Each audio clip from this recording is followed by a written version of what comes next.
मुंबई गोवा महामार्गावरील संगमेश्वरमध्ये दरड कोसळल्याची घटना घडली आहे।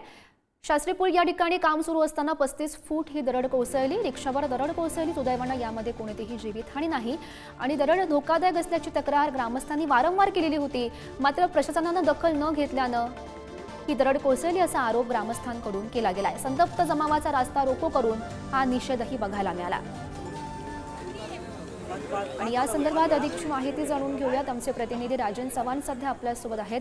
राजन, खरं तर महत्त्वाची ही बातमी म्हणावी लागेल। मागील अनेक दिवसांपासून नागरिकांनी या दरड संदर्भात प्रश्न उपस्थित केलेले होते, मात्र प्रशासनाने लक्ष दिलं नाही आणि त्यामुळेच ही दरड कोसळली असं स्थानिक नागरिकांचं म्हणणं दिसतंय।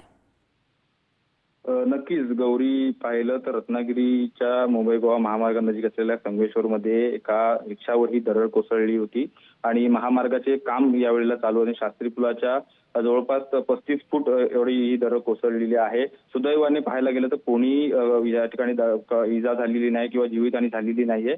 मात्र ही दरड धोकादायक असल्याचं यापूर्वी प्रशासनाला ग्रामस्थांनी कळवलं होतं। मुंबई गोवा महामार्गाच्या या कामाबाबत देखील त्यांनी या ठिकाणी प्रशासनाला माहिती दिली होती, परंतु कोणतीही दखल प्रशासनाने घेतली नसल्यामुळे सकाळी ही दुर्घटना घडली। त्यामुळे जो जमाव होता त्यांनी देखील रास्ता रोको केला आणि सततच्या या घटनांमुळे वाहन चालक असतील त्यामुळे ग्रामस्थ या ठिकाणी संतप्त झालेले आहेत।